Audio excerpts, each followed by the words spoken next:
Let's bring in our next guest, Dr. Walt Walters. Hey, how's it going? It's going fantastic. Now, let me see here. Volunteers for Humanity, is that what you want to talk about? Yes, sir. Volunteers for Humanity.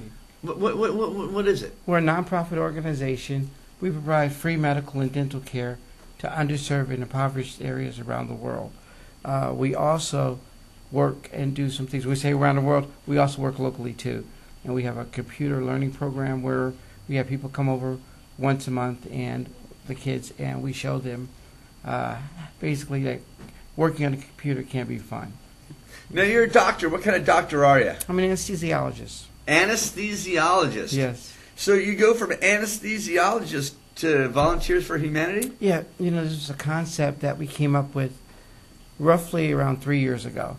And the great thing about having a brother that is in the healthcare field, he's a dentist. I said, okay, when we start this, I said, if worse comes to worse, I'll put him to sleep and he'll pull out the teeth. But it has just grown and grown and grown. So far, we've had 2 missions, one to Kenya and the other one to Uganda. We'll be doing a summer mission, which we will announce very soon. I would imagine that health and dental over there, medical and dental, that's got to be just huge. Yeah, absolutely. I mean, I look at the need for that stuff here, but when you go further abroad, it's just amazing. Our second part of our mission statement is that we allow volunteers to come on our missions, and this allows them to appreciate the difficulties in providing health care in a third world country. So the lack of health care in a third world country. I mean, we have lack of health care in America. We really do. Sure. But over there, it's non-existent. Right. So when they see what they're dealing with over there and then they come back, they're amazed. And they try a little bit harder over here because they see just how fortunate they are to be in America. So that's one of the things why we bring the volunteers with us. We allow them to participate. They get an idea that their life is not so bad. And when they come here, hopefully that's a nidus to giving them some positive stimulation to do something more. Mm-hmm. How exactly did you get into this? Because this is a big undertaking. Yeah. Well, I think, as I've said previously, a lot of healthcare professionals have the idea of wanting to help others do some volunteer work. I think that's a big reason why all of us went into medicine. So with our organization, we initially looked at a bunch of different nonprofits with longevity. And we tried to come up with our niche, which is going to be providing shorter missions, giving the people autonomy so that if they do the short mission and they want to do something before or after, they're able to go. And we focused on bringing volunteers with us. So you don't have to be in healthcare in order to come with us on a mission. So wow. Yeah. How many people do you take? We try to keep it under 20, typically 7 to 13 volunteers along with our health staff. We try to have at least one healthcare professional with 2 volunteers when we go over. Tell me typically what would happen. Okay, you fly over there. Right. You get in some kind of transportation and drive to the remote areas. Right. Well, let me start from here. Volunteers for Humanity, we deal specifically with governments. We try not to deal with individuals or with organizations that we don't know about that are located in places that we've never been. So once we because you want them to be reputable? Well, we want to be safe. You want to help the right people? No, we want to be safe. You want to be safe. So, okay, all right. So we talk to their government, and we ask them if they could use the services that we provide. Once they give us, they'll contact us with the hospital that they have. We contact their hospital. We ask them what their needs are, and then we get a team together. We send it to our embassy of their country and let them know that we're coming over there and we're going to do this. We enroll in the State Department's program known as STEP, which keeps track of us while we are away in a different country. So Again, to keep you safe. Keep us safe. Because again, we have students with us. What are you looking for in a volunteer? Enthusiasm.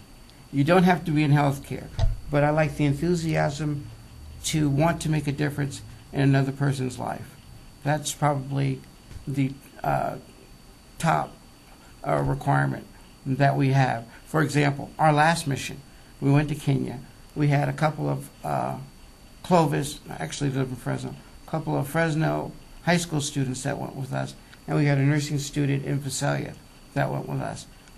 They were so enthused, even though they're not in healthcare, the nursing student is, but they went over, we assigned them duties to go into the pediatric department where they looked at the different sections that they had it split in.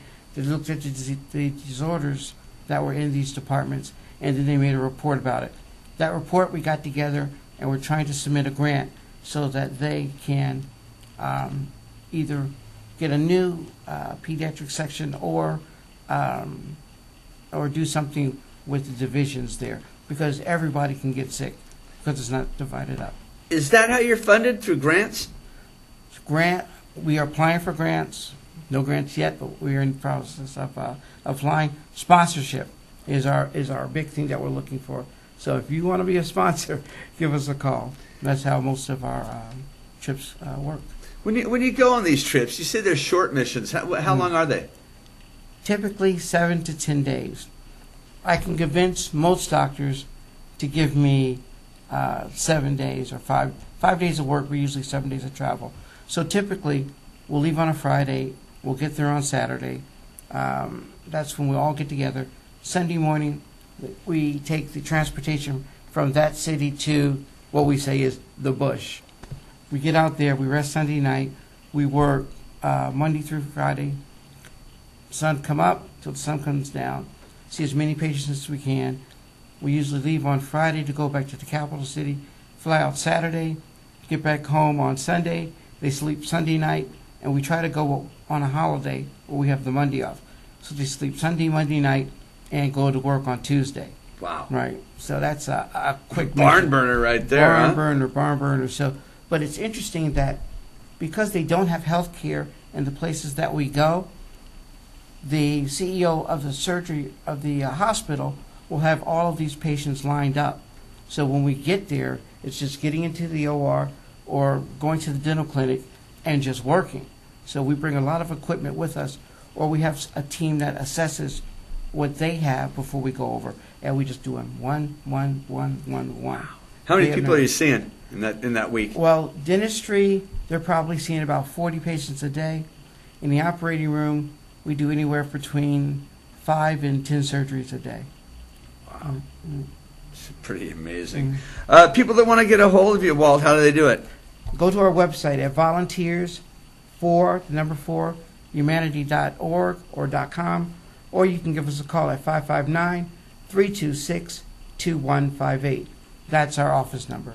Awesome. And the volunteers, how many are you going to need this next round? Well, we try to keep it under 20, so there'll be an announcement made. We have a registration fee, and then we try to find ways for them to raise money in order to go on these trips. Okay. Well, I could use a week off. I could. All right, Walt. Thanks a lot for everything you do here in the Valley. We're going to take a quick commercial break. We'll be right back on The Buzz. Stick around.